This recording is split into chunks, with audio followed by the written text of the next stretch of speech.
Get started. All right. Looks like you're gonna have to step outside. Did he pee? Yeah. Hey, welcome everyone. This is episode 14 of the Spotters podcast. I'm your host, Oscar.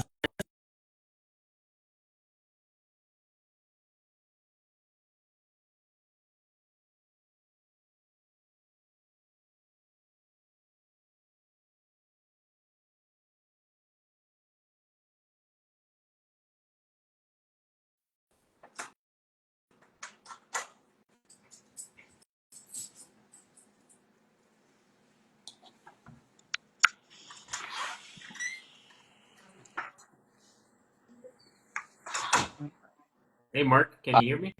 I've got you. You got me, Oscar? Yeah, I hear you good. All right, sounds good. Yeah, I All right. wasn't sure. It went quiet for a second, but it looks like Evan was having a problem too, so it wasn't just me. Yeah. I was trying to clear up the window here a little bit, trying to No, get focused. no worries. Not even presentable yet. Are any of Welcome us today. truly presentable? um, so you've been. Let me tell everyone. So this is the first episode of the year. Welcome everyone. Let me adjust my screen. There you go. First episode of the year. We're at episode 14 overall. You're my guest today, Mark. Welcome. You're going to be talking all things air-to-air photography, safety, communication. Like, we got a jam-packed episode tonight. Something like that. So you want to kind of kick it off with how you got started in aviation, photography, and air-to-air? Like, what led you towards air-to-air? Yeah, so I guess start from the beginning. I'm just one of those average aviation geeks who was lucky enough to grow up and meet some cool people, and now I get to do the stuff that I used to dream about. So glad to be here, not just doing the photography stuff, but also having the opportunity to share with you guys some of what I've been able to do. So grew up in the approach path of our local Air National Guard base, at least on the weekends and the summers. So my alarm clock was often F-16s taking off and landing at Selfridge. And starting from that, it just kind of grew, attending air shows, traveling, family vacations, always flying down to Florida, getting away from the Michigan winters on our midwinter break. So you got to be around aviation like that, and it was just always something that I wanted to do. So, my dad is a photographer as far as all the family photos and stuff like that, and it kind of put me in a good spot to commandeer the family camera from time to time, and just so happened that airplanes were usually what ended up in front of the lens. You'd be surprised. I'm actually looking up the weather right now. It feels a little cold outside. I don't want to hear it. We're at 58 degrees. Oh my gosh. Yeah. Yeah. I mean, in fairness, I think we had 58 about 2 weeks ago, but I think the overnight low here is 9 degrees, and we're expecting some pretty high winds. So it's going to be a less than stellar day here in Michigan tomorrow. But hey, working from home, I guess that'll be all well and good. And then tomorrow, I think Thursday looks like we might have a break in the clouds, so it might stay cold, but that'll be good for climb performance if I get to go fly.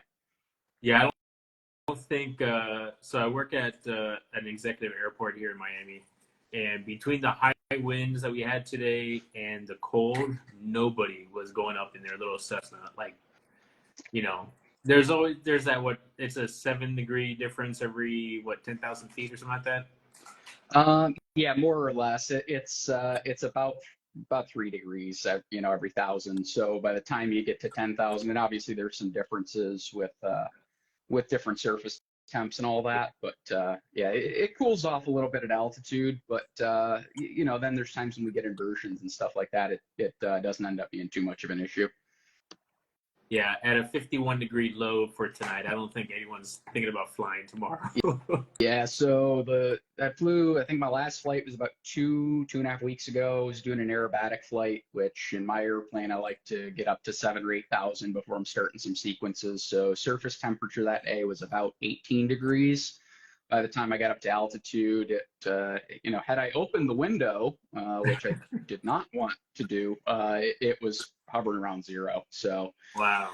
it was a good thing I covered half my oil cooler with tape to make sure that it didn't chill things out too much. Wow, that's crazy. Yeah, I never thought about that. Like going up there when it's cold, and I've gone skydiving and it's been like probably in the 80s on the ground, and when you're up there, it feels like 50, and you're like, wow, I'm not dressed for this. I can't imagine jumping out of an airplane, in the wintertime. Yeah. The good thing about doing aerobatics is it's enough of a workout that even if it's a little bit cooler outside, if you're layered appropriately on the ground, by the time you get to altitude and do some maneuvers, you'll definitely still be comfortable. We'll put it that way. I think I got about 3/4 of the way through my sequence and the training that I was doing, and by then I was already unzipping the coat. So even though it was 0 degrees outside, heater was only about 30% cracked, and it was still warm enough. Yeah. After a little bit of maneuvering. Awesome. Well, good to hear you stayed warm during that. Oh yeah. So we got some questions. Some questions were sent to me. Yep. Some questions in channel. Let's kind of go over a few things. You had mentioned in channel. You're talking about the fun parts of flying. Going across the formation, being inverted, trying to get those shots that Yep. that not everyone can get. So there's safety risk involved with those maneuvers. Yes. What is something that there is inherent safety risk going on with anything you do anywhere. You get in your car, there's a safety risk. But you get in your car, you drive to the airport, you get in an airplane, and now you go inverted to catch, a formation flight. What are, tell me about those safety risks, and tell me, like, how do you practice safety? Yeah, so I've got a couple of quotes that I had kind of picked out that I like to use when we're talking about this kind of stuff. So the first one, for my generation, grew up watching Mythbusters. They always had that disclaimer at the start of every episode. Don't try anything you're about to see at home. We're what you call experts and do this for a living. So while it's not my full-time job, yeah, there is a difference doing some of the stuff that that we do with the jets in particular, compared to what you should be doing when you're first getting your start. So part of it, comes down to experience. And one of the things that, is very helpful when it comes to that is you don't just jump into it, whether that's as a pilot flying formation, whether that's as a photographer doing air to air. Crawl, walk, run, find somebody near you who can mentor you, help you get up to speed on this stuff, and make sure that you're doing it the smart way. One of the big things that people, really, at least that I've observed, people seem to struggle with is, this will lead me right into the second quote. So from The Guardian, Senior Chief Randall said, it's very important to understand your limitations. Limitations without understanding are what get you killed. And in the case of air-to-air photography, formation flying, all that kind of stuff, you've got to understand not just your limitations of what you're maneuvering, things like that, on the ground, right? All we really have to worry about is the camera gear. We'll complain about the backlight. We might complain about the police are harassing us at this spot near an airport or whatever. That's all you really have to worry about on the ground.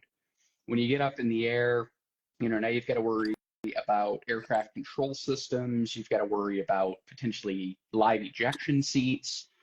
You got to worry about your pilot. You got to worry about the pilot in the airplanes next to you.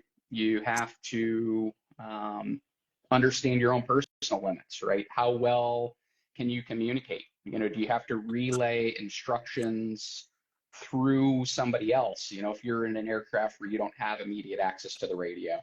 Um, so there's a good understanding of your limitations there. And you also need to understand your limitations as a photographer who maybe is not also a formation pilot.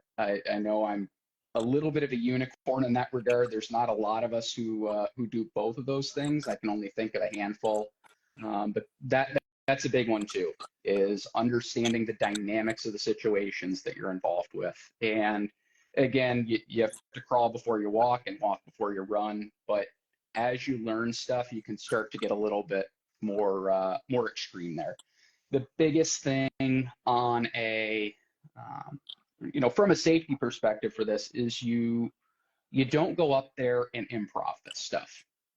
Everything is briefed on the ground. And I know, I'm sure a lot of people, in this sort of an audience will have seen, you've got videos of the Blue Angels, the Thunderbirds, the Snowbirds, whoever it is, they go through their entire routine in a briefing room before they go fly that flight. You watch Mike Goulian get out there standing next to his airplane before he goes and flies his air show routine. And he's doing the hand dance and going through his entire air show routine in his head before he goes out there.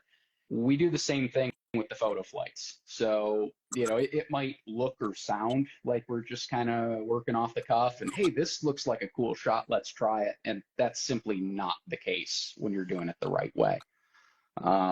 The briefing and the debriefing can often take as long or longer than the flight itself. It might be half hour to an hour to brief it. You go fly for 30, 40 minutes, you come back down and you might have an hour debrief. So it's not uncommon to have that level of discussion there that needs to happen before and after. Hey, what went right? What went wrong? What might we need to do again to get things right? So, and I will say that carries over a little bit in the air show world too. So I'll take another, this is a phrase from one of my formation instructors who also happens to be an air boss and a frequent photo subject of mine. Anytime you've got multiple aircraft in the same piece of sky at the same time, you got a recipe for disaster. The holes in the Swiss cheese are already starting to line up. So formation flight's a great way to kill multiple people or destroy multiple aircraft very quickly. He says, perfection is the standard that we shoot for, and we will tolerate excellence. And every split-second decision you make has to err on the side of safety. And that's the kind of thing that I've had driven into my head from the very first time I was doing this stuff. I'd say the first air-to-air flight where I had any real say in what was going on was in the opposite seat of that individual in a four-ship formation. So that's where it comes to, the mentoring, the mindset, doing things the right way. Air-to-air photography is, some people say, statistically speaking, it is the most dangerous kind of civilian flying there is, because you've already got the added danger of formation flight. You've got the added danger of, non-standard formations now, because you've got people wanting different angles and all that. Well, okay, I'm not looking at my normal sight line when I'm trying to get in position for a photo. So we're adding some difficulty there. And then you add in photographers who don't necessarily know and understand what the dynamics of the situations are. And I hate to say it this way, but it's a lot more common than it should be, even among people who consider themselves to be professionals. There's a lot of unqualified individuals out there attempting to orchestrate these kind of flights. And they don't know and understand the situation. They don't know and understand their limitations. And that, frankly, is terrifying, because it might be friends of mine up there who are going to get hurt if somebody makes a mistake. So just so that you're aware and everybody's aware, we take this seriously for a reason. A lot of my friends have had, we'll say, incidents on their flights, not necessarily that it was anyone's fault. I mean, it's a mechanical failure, but you're 2 feet away from another airplane. Things can go wrong and people can get hurt. So doing things the right way is absolutely crucial when it comes to this kind of flying and this kind of photography. Yeah. So you pretty much answered like half the questions I got, but I wanted to kind of go over when you're talking about people that are not familiar with air-to-air photos, and they're in the back seat. How is them being in the back seat causing a safety situation if the person in command is the pilot? So the person in command is the pilot, and ultimately it is, or at least should be, the pilot's decision. Yeah. And this is one of those problems where, again, it's a Swiss cheese model with problems lining up.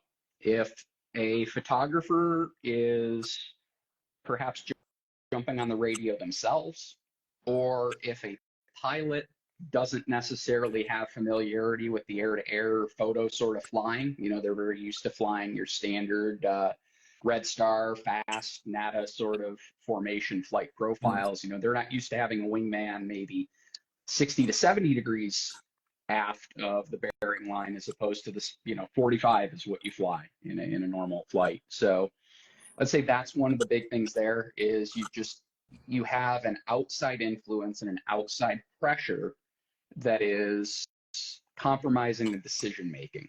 Gotcha. And while ultimately, yes, I'm with you, it is the pilot's responsibility, but as the photographer, you either need to shut up and do what they give you, and that's one of the things I had kind of set up to talk about, was like a ride along versus conducting the photo flight. Yeah. Shut up and take what's in front of you, or you better know what you're doing, because if they start listening and start following you, there's a chance that somebody does something that pushes the limit, and that's when you end up having an incident. Yeah. Touching a wingtip and then, causing additional errors ahead of that. So, and I mean, you guys saw that firsthand in Fort Lauderdale last year. Not that there was a photographer involved, but I mean, extremely experienced and extremely competent formation pilots with the pressure to look good for the crowd on what I presume was a little bit of a bumpy day. I feel like it always is down there with the temperatures. And next thing you know, they're playing bumper planes with 500,000 people down there on the beach and in the water. Yeah, it was intense seeing that kind of happen. Like I have all the frames I went through, and I'm like, wow, these guys. Yeah.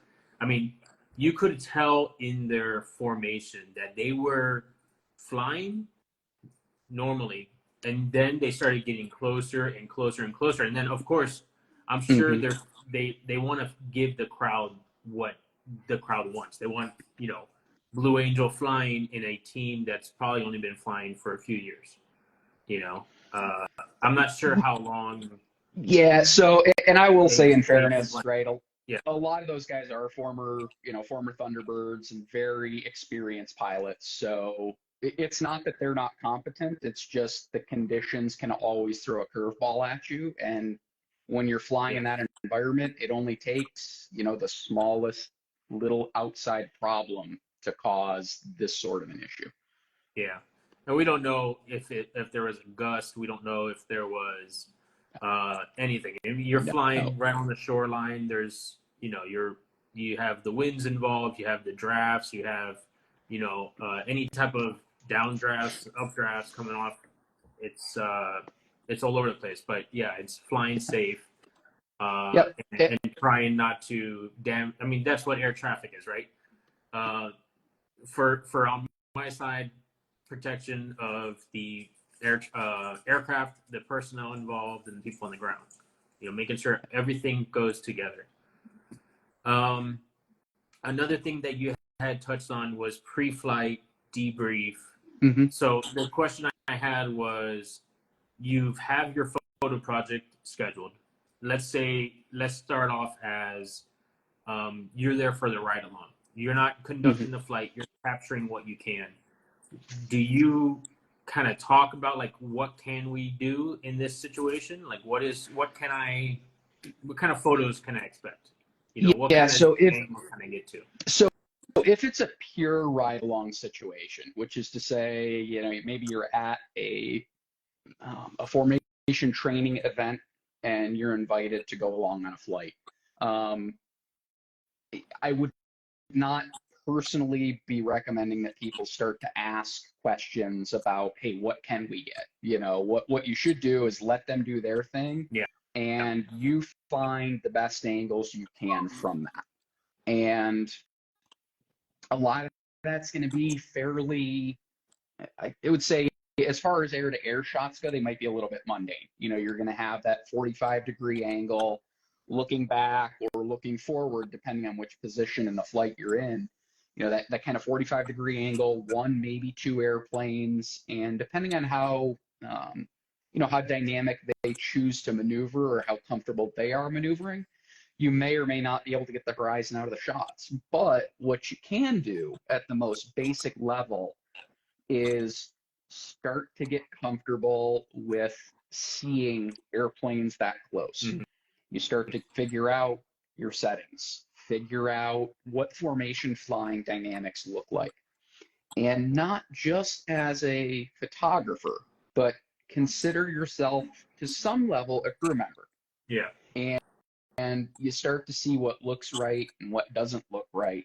You can start to build that trust with the air crews, build up your experience, and then you might, maybe next time it's not just a ride along. Maybe now you've got some ideas. Okay, when we're doing this, could we stack down 10 feet and look up at the aircraft with, whatever's going on? Yeah. So you can start to do that, but it needs to be a comfort and experience based thing. And at the moment, again, at the most basic entry level, I would not recommend people start doing that kind of stuff. Yeah, because then it's probably you're putting kind of like these ideas into the pilots. Like, okay, well, they kind of want to see this, so let me try to push it a little bit when I shouldn't. Exactly. Yeah. Exactly.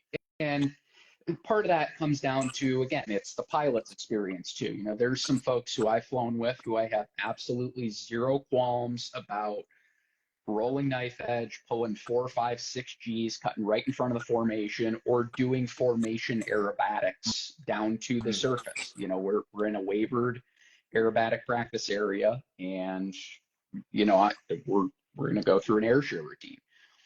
There's a few people who I'll do that with. There's a lot of people I won't even consider doing that with, and that's not even an air-to-air photographer perspective so much as just the basic level of safety and experience of the people you're flying with. So, yeah, the more experienced the folks you're flying with are doing that particular sort of flying, the more you can get away with. Yeah, exactly. On the flip side of that, you're not gonna have someone that hasn't pulled like 4 Gs before be like, oh yeah, I could go in there, I could go do a roll, I could do and then all of a sudden pass out, and now you're like, oh great, now I guess I'm passed out in the background. Yeah, the last thing you want is a hold my beer and watch this sort of moment. Pretty much at any point during these sorts of flights, but that's also a part of it too, right? Is you're not going to have an inexperienced person in your back seat if you're going to do, even if you're going up at altitude and running through, a 15-minute jet formation aerobatic routine where they're going to be snapping pictures. You don't want somebody in the back seat who's going to be puking, passing out, or, well, because right, you think about it, somebody's up there with a camera in the back seat and now they go to sleep. Where does that camera end up?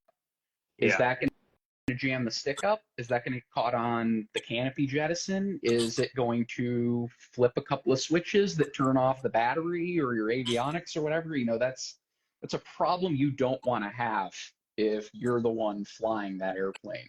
And that's part of where the pilot side decision making comes into play too. Is you got to have the right people in the aircraft when you're doing stuff like that. That's something I've thought about. You and I were talking about, the Yeah. potential ride along I was going to go on. And I'm like, okay, well, I've talked to the pilot, and he's like, oh, because you're 6'3", I could put you in the front seat because you'll have more room up there than you'll have in the back seat. Yeah. And I'm like, okay, well, normally the front seat in like an extra, that's more where the controls are at, I'm guessing. Extras. Well, I've always known extras to be flown from the back seat. Okay. Yeah. I guess it So depends what model and yeah, I think generally speaking, if you have an instructor with a newer student, you would put the student in the front seat. Okay.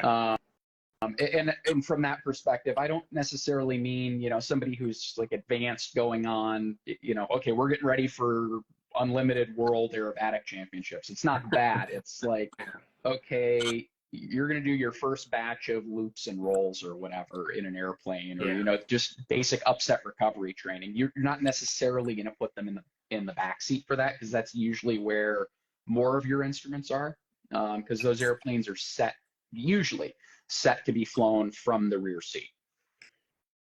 Okay, thanks, Gaston. Yeah, he's Gaston is one of the videos I sent you was from his plane. Okay.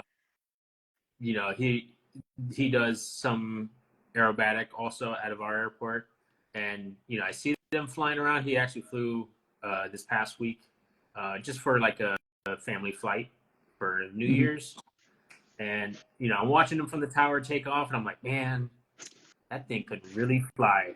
That thing, it comes up off the ground, and it's climbing just like any high performance aircraft. It's not climbing like a jet, because those citations are ripping out of the airport like crazy. But yeah, it's definitely fun to see an extra or another high performance aircraft prop take off in the pattern of 75, 80 Cessnas. Yeah, it stands out a little bit when you've got that kind of power and that kind of maneuverability, for sure. Yeah. So we covered the ride along. In your planning of an air-to-air shoot, now you're planning this shoot. What does your pre-flight look like? I mean, can you walk me through the timeline? Like you've discussed formations, you've pulled out the popsicle sticks, you've kind of gone through, you know what you're going to do. What does that all look like? Yeah, so generally, you would start well prior to not necessarily even the day of the shoot. If you've got some specific shots in mind, whether that's a specific background, as I showed in some of the stuff in the channel, or if we're looking more specifically for special angles or a certain formation configuration, you look to see if somebody's done it before. Picture's worth 1,000 words, right? So if you can come into a briefing and have a picture and say, this is what we need to do, or this is what we should try to do, perhaps the better way of saying it. That's step one. Identify what your goals are. Once you get there day of, pull the airplanes out, get them cleaned up, get them ready to go, fueled, all that good stuff. And then you get into an actual brief situation. You go through every aspect of the flight, from what time are we taking a leak before we walk out to the airplanes, what time are we starting, how are we checking in the radio, where are we taxiing, which direction are we going to get out of here. And then we'll get into the discussion of the photo stuff. Hey, we're going to do a standard formation profile flight. Once we get done with that, we're going to play around a little bit, whether that means some formation aerobatics for photos, whether we're going to go find a spot on the ground that we want to look at, get some photos with the aircraft, or anything along those lines. We'll discuss in excruciating detail on the ground, and that's not just the angles. That's going to be the communication protocols, and I'll go through and tell the pilots, what are we going to do as far as how to get the aircraft in position? What am I going to call everybody in the flight? What's their name? How are we going to communicate? Is it going to be over the radio? Is it going to be hand signals? Will it be a combination of those? And also, what our what our units are, I call it, in, how you explain to people what direction we're going and what we're doing, right? Mhm. So I'll come up on the radio and, I've got a guy who I need him to, pop up about 10 feet and slide forward a few feet. It'd be 2, come up 5 and back, whatever. And I like to use what's called relative units, because you're 10 feet doesn't necessarily match my wingman's 10 feet, which doesn't match the other guy's 10 feet. So I'll use like 1, 3, 5, and 10 as my numbers, and then a direction. And we'll go through that before the flight as well. So just make sure everybody understands. I said, I'm going to use relative units. If I tell you I want you to come forward 5 and I feel like that was closer to 3, all right, next time I'm going to tell you to come forward 10. And tuning what I'm doing in the cockpit to what the other aircraft are doing in response to me is pretty important. And that's one of the things that, that we handle from a safety perspective there. So to take that a step further, right, part of every formation briefing that we've got is contingencies. What happens if, what happens if lead loses an engine? What happens if somebody has a flight control problem? What happens if, heaven forbid, we play bumper planes? I've been part of one real world emergency on a formation flight, and thankfully it was, again, A, good outcome. That's number one. Yeah. B, reusable airplane. That's the best possible outcome. And C, I was able to help with that whole process. But that came down to the briefing, right? We knew ahead of time, if somebody has a problem, what are our roles? What are we all going to do? And that's how we were able to get that airplane back on the ground safely and very quickly from the time that the problem was identified. So up until about probably half an hour, 40 minutes before we strap in is briefing. After that, it's, everybody kind of has their time to talk within their own crews. So if you get 2 people in the airplane, what are we each going to do? 5 or 10 minutes of that. Then you got some time to use the restroom, whatever it might be. Get out to the aircraft about 20, 30 minutes prior to, to startup time, especially for me, right? Because I've got a camera, I've got an action cam running as well. I'm hooking that into the comms. I bring my own helmet everywhere, when I'm doing this kind of stuff, so that I don't have to, it's one less thing I've got to get used to and tweak with somebody else's airplane. So, just building my nest, I call it, in the back seat there, making sure the camera's where I want it, and I can get to everything I need to. So get that done ahead of time, and at that point, you're in the zone, right? It's strap in, canopy closed, start the engine up, and we've got a mission to do, and let's do our best to get it done safely and make sure everybody can meet back on the ground and give each other a hard time for every possible mistake as soon as the flight's over. Definitely. One thing you had said, and this is, technically a photography podcast. So, what is your gear besides, your action cam? What is the kind of gear you're having, and, some of the settings that you kind of go through? So, one step ahead of you. So, generally speaking, what I'm doing in the back seat here, so I'll be shooting with a DSLR. I don't believe in that mirrorless stuff yet.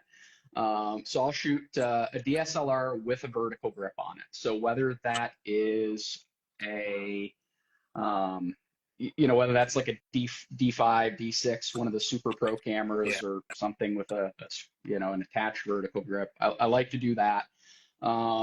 Primarily shooting air to air with the 24 to 70, 2.8. Of course, there's some situations where I might change that up to a 70 to 200, but for the most part, 24 to 70 is a pretty good range. What that allows me to do is use most, if not all, of the focal length of that lens effectively. Mm-hmm. So if you're shooting through a canopy, as I often am, longer focal lengths in oblique angles really kill your sharpness quickly. It's horrific. You don't even want to bother, bringing a 70 to 200 up in an L39. It just isn't going to, the results will not be worth what you're doing there. So in this case, right, 24 to 70 kind of covers the range of what I'm going to need to do in the air. And then I use, when I'm using, when I'm in a canopied aircraft, I've always got a rubber lens hood on there. And the reasons for that are twofold. Number one, most importantly, canopies are expensive, so I want to protect them. I don't want to be the reason that somebody's $20,000 canopy needs to be replaced. Yeah. But also the bigger thing is it cuts down on reflection in a big, big way. I know you mentioned settings as well, so it's surprisingly pretty similar to what you would expect on the ground. Yeah. Being an engineer, of course, I take it one step too far, and I'm sure a couple of my formation partners who have popped up in the chat there will attest to this. But I'll calculate, if I know what prop RPM an aircraft's going to use in the formation, I'm going to calculate what my shutter speed needs to be to get full disc on the ground before we even take off. Yeah. And I'll kind of use that as my reference number before we even get going. But typical ground-based stuff there, which would be to say jets, you can get away with a higher shutter speed. Yeah, of course. Generally speaking, props, I like to shoot for a full disc for the most part. Maybe a little bit less than that, depending on the exact scenario, how turbulent it is, or how much vibration you've got in an airplane, right? Shooting from a T-34, for example, you got a piston engine, is going to be different than a jet. Yeah. It's going to be a bit more vibration. You got to be a little bit more careful, with the shutter speed there, and even just the way that, the way that you're sitting in the airplane to isolate yourself from the vibrations too. I try not to touch the canopy because that transmits vibration back to the camera. Yeah. So you get the lens hood as close as you can. All right, now we're shooting over our shoulder here, but don't put the camera on the seat. Don't put the lens on the canopy. Do whatever you can to minimize those vibrations, particularly when you're shooting props. It's a little off topic, but not on topic. I mean, did that make sense? No, yeah. It's a little. I know what you mean. So, I had a GoPro for a long time. I was actually looking for it the other day. I'm like, I knew I have it somewhere, but I had seen someone get a long exposure image from an airline using their GoPro, and I'm like, okay, how do you do this? They didn't mount it on the seat. They used the that neck neck pillow that everyone flies with. They put that and they covered like their hand. It was at night. Yeah. And they put their GoPro in there, and it literally saved the vibration from this airline. It was, I'm like, wow, that I should just take a neck pillow anytime I'm gonna jump in an aerobatic airplane. Just take a nap maybe. Yeah, I don't think I could recommend that one for obvious reasons. Yeah. The neck pillow could certainly become a little bit of an obstacle in the cockpit there. Yeah. If you lose anyone that control of it or take a nap, but yeah. Anyone that's gone in an airplane and trying to take a picture outside of an airliner, they've always had glare. You can't put your hand enough around the lens and try to grab that photo in the back. So I've tried in the jets, and there's a reason I've got a couple of pairs of black flight gloves, and it can work to some degree. And there's times when the lens hood doesn't quite do it. So okay, the lens hood's taking care of 95% of it, and I'm shooting over my shoulder, and I'm using the back side of my hand because there's no leather on the back side, and that will kill the remaining glare. But yeah, there's some challenges there, certainly. All else being equal, I would love to shoot with the canopy open and out of the way. Of course, that's not really an option with a jet, but like when I'm shooting from my airplane, my windows open up. Yeah, my side windows open up all the way, and they're completely out of the picture. So in that case, I've got to deal with wind blast now. That's a whole another pain in the butt that's got to be dealt with. But at least I don't have to worry about glare. Yeah, that glare is definitely a killer. Let's see, what else do we have? There was a few. Did you grab those questions from the channel? Yep.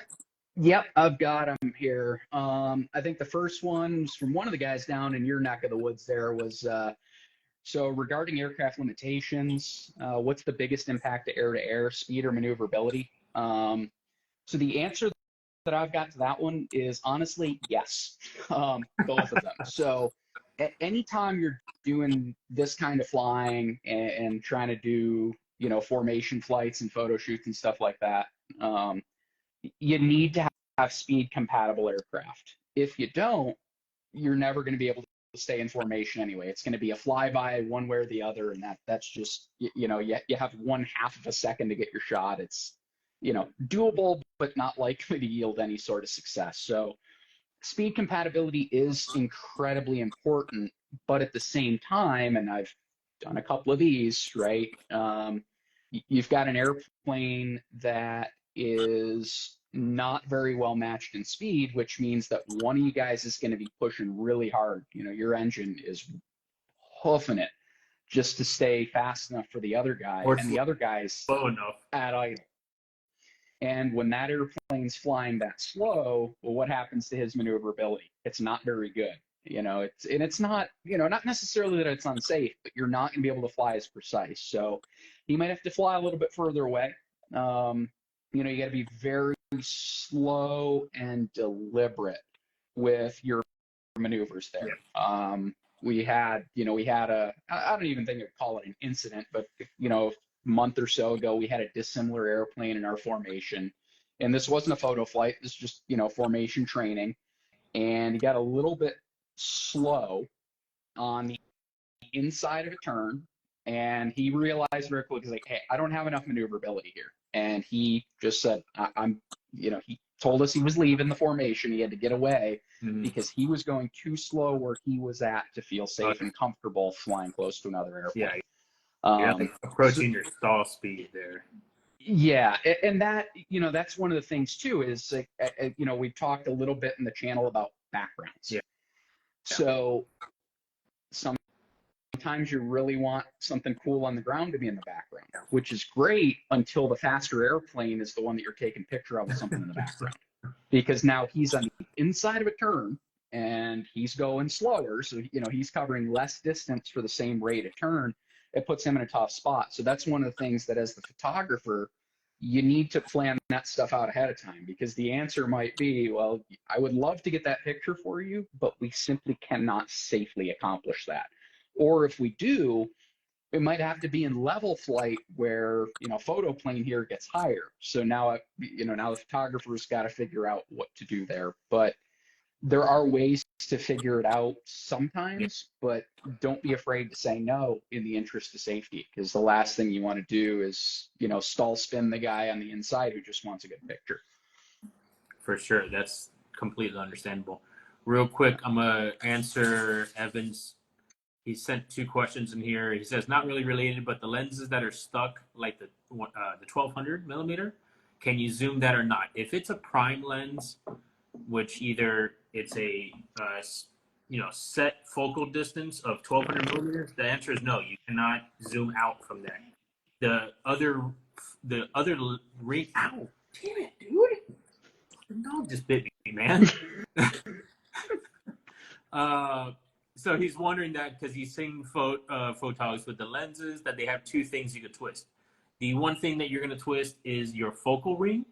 That's so you could stay in focus, because even if it's manual or automatic lenses, you're still going to be able to manually focus it. And if it is if it's a prime, you can't zoom at all with that. So, you can't zoom at all.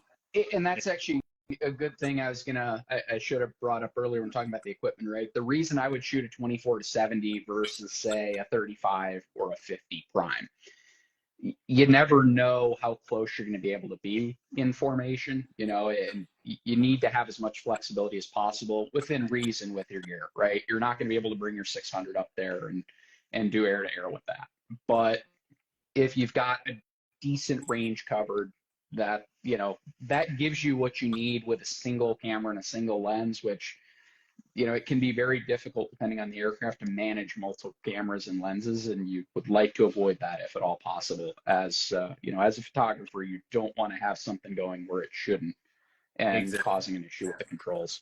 Yeah, and then for Brian Unable, he had asked a question that we kind of covered already, but how do you approach briefing with pilots you haven't shot with before as far as setting expectations and plan shots? You kind of don't. You're going to have to, that's the ride along. You're going to get what you can get, Yeah, and Brian, I'm try not to sure, see are you what wording their that? capabilities are Yeah. and see if you can maybe have a suggestion, but don't have expectations coming into it. I don't think is the Yeah, and is and the that could direction depend you want to heavily go on the to. pilot's experience too. So one thing to consider there is, who are you flying with? I had not flown with Bill Stein, Rob Holland, or Thunderbird 8 when I did that photo shoot, but I've seen plenty of their work. So I knew that I was going to be able to tell them whatever I needed, they were going to be able to do safely. No question in my mind there. Versus going to, say you're going to your local $100 hamburger spot and a couple of guys with clapped out Cessnas ask you, hey, you want to come take pictures? Well, you might not want to have them try and go inverted in formation. So, No, knowing who you're flying I, with is very, very important there. So even if it's people you haven't flown with before, say you get a situation where you're hired in to do this, oftentimes what you might do is have your own pilot in there with them. Say it's somebody who wants pictures of their Mooney. Okay, I'm bringing my own pilot who I know, I trust, I've worked with. He's going to fly their airplane. They're still pilot in command, but as far as the actual formation mechanics, I want somebody I trust in that other aircraft. And that's one of the ways that you can work with a situation like that.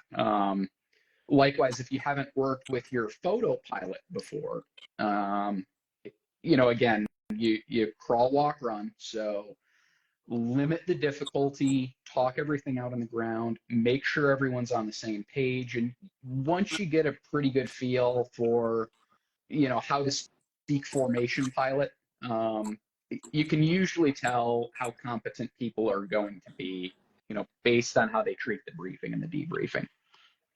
definitely.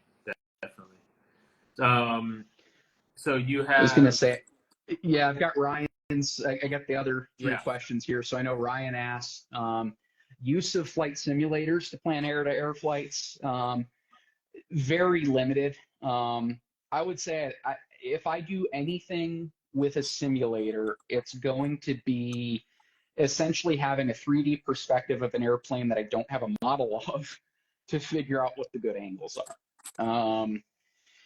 I don't like relying on formation flight in a simulator, because the dynamics in the sim don't always match the real world. Even if they do, the the actual conditions that you might run into on that day are a little bit different. So like DCS, the L39 sim is pretty good in DCS compared to the real aircraft, but the engine has way too much power at the high end, and it responds a little quicker than anything I've flown in the real world. So could I use it to figure out certain angles and maneuvers? Yeah, maybe, but I would rather that be limited in use to, figuring out, okay, what do we want angle wise? The rest of it, I wouldn't necessarily use a sim. yeah. All right. And Andre's question? Yeah. Let's see. Audrey had, how do you prepare your body for air-to-air flights, workouts, meals to avoid, all that? So if we're talking about the high G aerobatic flight sort of stuff, the biggest thing is hydration. And all the air show pilots will tell you the same thing, is hydrate, hydrate, hydrate. So on a flight day, whether it's me going up to fly aerobatics or if we're going to do some of the higher G photo shoots, it's going to be pretty much nothing but water and Gatorade. I avoid caffeine personally for the most part. So it's certainly not before a flight. I wouldn't be drinking a Pepsi and then going up to do anything like that. But yeah, it's staying hydrated, and especially during the summer, especially, warm day, you're in the sun a lot, you're wearing a flight suit, yeah, you're sweating. If you're not replacing those fluids, your G tolerance is going to suck. And if that happens, it's very easy, you end up getting cramps. Things like that are going to become a problem. So yeah, hydration's number one. As far as like meals and stuff, I haven't had any issues personally. I mean, there was a time we went and, we had greasy deep dish pepperoni pizza for lunch, and 45 minutes later we were doing BF. It was literally an hour of BFM and formation aerobatics, and everybody was fine. With that said, I know the conventional wisdom, what the Blues and the Thunderbirds tell their unaccustomed backseaters when they do like media rides and stuff is bananas, because they taste the same going both ways. Thankfully, I haven't had to test that yet, but I've heard that's a good thing. What I will say is, even in more benign aircraft, talking your standard GA stuff, doing air-to-air photos from a Cessna or whatever, I would strongly recommend having a barf bag handy as a photographer. Not necessarily because you're prone to air sickness, but because you're looking through a camera for a significant portion of the flight. That can screw with your system a little bit, particularly if it's mirrorless, where it's not quite real time compared to what your eye's seeing versus what your body's feeling and your inner ear and all that. So I'd say that's a pretty important one as well. Yeah, you're taking a picture. Hold on a second. Let me and then we get back to my picture. Yeah. So keep a bag handy, but I wouldn't necessarily recommend the greasy pizza approach. No, but it is very doable.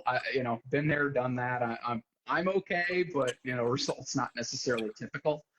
I think to kind of round out a couple more parts of her question, because she and I talked a little bit about it one-on-one, was mentally is probably the biggest thing with this kind of stuff. Is you don't want to go up and do it and be worried about something on the ground. You got to check that at the door when it's time to brief. If you're going to be distracted, if you're not focused, you shouldn't be there. So just keep that in mind before you hop in and do some stuff like that. If you're distracted, pick another day, wait a couple hours, whatever it's going to take. Now, as far as the G tolerance, we'll bring that one up for the most basic level. You're not going to be doing the crazy high G stuff. High G. But as far as the most intense flight you would realistically find in the civilian world, short of having Jared Isaacman on speed dial, 5 to 6 Gs is the max you're going to take. So I know she had asked a little bit about physical conditioning. Even a fairly hefty camera is not going to be too bad in that realm. This is about, I think, 5 pounds on the ground. So even if we're pulling 5 or 6 Gs, it's, I don't want to say only, but it's only 25, 30 pounds. So nothing too crazy there. So if you can handle that with one arm, not really a problem. With that said, I know I'm not necessarily the typical, not necessarily your average off the ground photographer. I'm arguably a little bit more in shape than some people, at least historically, as a D1 NCAA college hockey ref. So maybe I was a little bit more in shape and it didn't affect me in the ways that it might affect other people. Yeah. But yeah, I don't think it takes any super crazy conditioning to do. If anything, if you're going to end up pulling more Gs, and I thought I saw Hobie in here. I know he flies a decent amount of aerobatics. Squats, lower body strength exercises is probably the best, because that's what's going to keep the blood up top. Yeah. And that's going to prevent things from getting a little bit narrow and gray. So we're at our 5-minute mark. I'm just going to run off a few questions.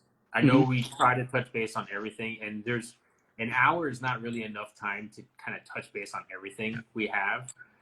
You've provided a huge amount of information. and hopefully people can, you can always watch this video again. It's going to be on my reels. I'm going to post it tonight after we're done. The audio is going to be on Spotify tomorrow.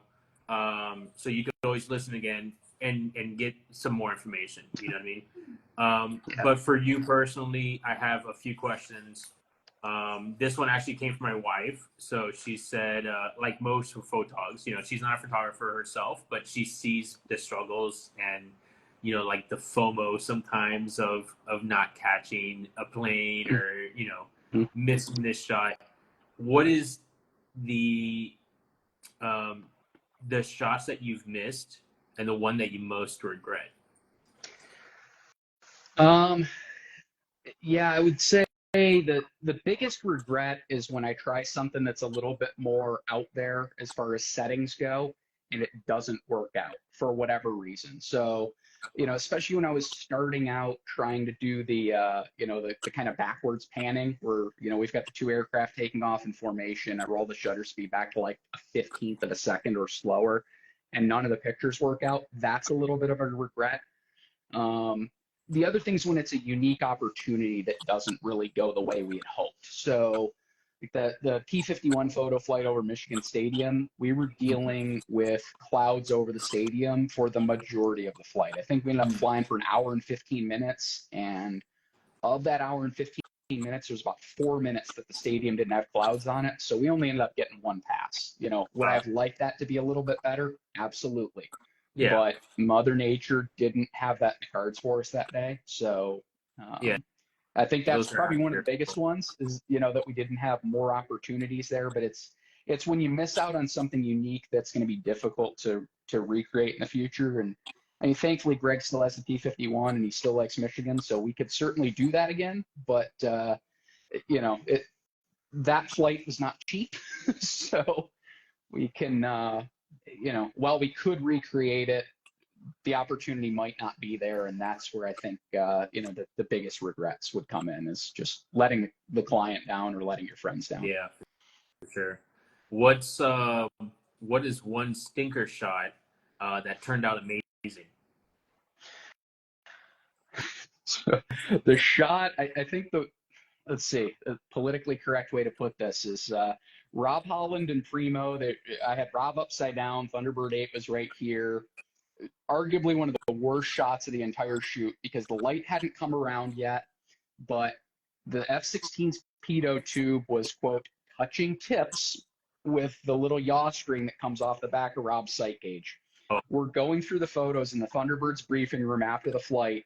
That's the one that they liked out of everything. It was a little bit blurry. I didn't love it. We certainly didn't use it anywhere, but that was everyone's favorite photo because, everybody's got this sense of humor of a 5-year-old on both sides there. But, they enjoyed it. I thought it was, I kind of laughed about it. But, they kind of considered that one, their best. And I was like, well, it's a little bit blurry and I don't love it. But as long as you guys are happy. All right. That's awesome. Do you have an aircraft that you would like to catch, like one on your bucket list? Yes. So I think my current one is I want to do top-down air-to-air, which is, my airplane circling the end of a runway at like DTW or something. I want to get the 747 and the 727 before those both go the way of the dodo. That top-down view with those flaps in particular on both of those aircraft, those triple slotted ones coming back, I think that would be a lot of fun. Of course, doing some air to air with Jared's fleet would be fun as well. But I think, I've gotten to do a lot of really cool stuff, but something that's maybe not going to be achievable for much longer. I'd like to check those off the list before it's too late.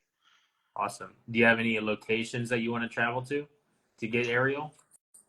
Yeah, I mean, there's a lot. I think I could have a lot of fun in the Bahamas with some seaplanes and stuff like that. But we're blessed in Michigan. Up north here, we basically have the Caribbean as far as water goes. I know a lot of people don't actually know or understand that, but we've got a lot of cool scenery here. Other than that, it would be picking out some cool backgrounds elsewhere, as opposed to anything super specific there. Yeah, awesome. It's like, Well, Air to air at St. Martin would be cool, but oh yeah, it's yeah, for sure. Right over, you, right you know, over the approach. yeah. How achievable is it? I don't know. I mean, it would take me a lot of gas to get down there and a lot of overwater flying, but I could do it. Maybe someday. Yeah. I mean, there's this little strip. I mean, you went down there. I saw those pictures. I've been down there Oh yeah. once. And on the French side, Mhm. there's a little tiny strip out there. So you can kind of land there Oh on yeah. the St. Martin or St. Martin Yeah. French side and then kind of You take could off. use Grand Cas as a base of operations, but the problem is getting there. Yeah. I mean, that's a long trek at 80 miles an hour. I know that's what a couple of the current viewers who are friends of mine would say. So yeah, that's a long way to go at not much airspeed. I mean, can you rent something down there? Possibly, but I think it would be frowned upon to rent an airplane and then accidentally remove certain pieces of hardware that limit how much the window can open. So I think that might be a little bit of a party foul and probably against what the rental contract says. Yeah. But hey, you never know. Or the country's FAA, they don't have FAA regulations, but What they don't know can't. won't hurt them. There's, most people shooting photos at St. Martin are using wide angle lenses anyway. They're not going to see if my window's open at 3,000 feet. All right, Mark. Well, thanks for joining, man. It was great talking to you. Where can people find your photos? Yeah, so primarily be MK16 Photo on Facebook and Instagram. I've also got a website that's linked from both of those social media channels. And yeah, I think it goes without saying that if folks are interested in doing air-to-air, I think I saw a comment from Brian in there, about maybe shooting the MiG or something like that. But certainly reach out. I'm more than happy to help people out, particularly if they're going to ask the right questions and listen to the advice and learn. So, reach out, direct message, something like that, and I'll do what I can to help you out. I might not necessarily be in a position to help you physically, together in one spot, but certainly passing along advice. And as I'm transitioning more to the pilot role, as opposed to always just being the guy taking pictures. I'm not opposed to finding my own replacement. We'll put it that way, because I'd like to think someday I'll be the one. I'll be the one with the jet, and I'll be the one being able to bring photographers into this crazy world and help make other people's dreams come true the way that my friends and mentors have for me. I hope that it can come full circle for you. That'd be awesome. That's the plan. And if not, you have these remote cameras now, you could just kind of program it. Yeah, as my wingman knows. Yeah, he so I don't do that, but I'll throw the essentially a GoPro out of my strut and we'll go fly formation and stuff like that. So I've done a little bit along those lines, but yeah, there's some guys who used to have like basically a targeting pod, but it had a DSLR in it hanging off a Skymaster, which I think that would be kind of cool. But I'm a little bit concerned about distracted flying there. It's one thing to circle over a stationary target on the ground and take a couple of pictures while I'm flying, but it's a very different story to be responsible for the guy next to me and trying to shoot a remote camera. So I don't think that one's going to happen anytime soon, but who knows? Technology these days, it might just be a matter of time. Only time can tell, right? Yeah. You never know what the next innovation is, but I don't know. I'm probably a little bit too much of a dinosaur since I'm still not touching mirrorless, but it is what it is. I'm shooting you with a D500. I'm not touching mirrorless anytime soon. You and me both. All right, Mark. Thanks for coming on, and we'll catch you in the chat, and maybe on the next podcast. We have next podcast is the 21st. It's going to be an open mic, so anyone can come and join. I got 3 spots available. If you want to join, you can do that.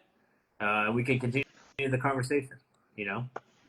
Certainly willing and able if you if people need to hear more of my voice. I don't know if they want to, but if they're willing to be subject to it, you can certainly give it a shot. Hey, listened to my voice for about 14 hours so far. So, Hey, it all helps. But and no, I appreciate the opportunity, and hopefully people got people got something out of this, and if nothing else, got them asking some of the right questions in the back of their head, and thinking about this stuff more than just, oh, those are cool pictures. yeah, How is it done? How is it done safely? But yeah, yeah, glad to be here. Hope I can keep doing this sort of stuff, and yeah, if the opportunity presents, I'm more than happy to come back on and help out. awesome. Looking forward to it. Everyone have a good night, and we'll see you on the next show. Thanks, Oscar. All right, see ya. Good night. See ya.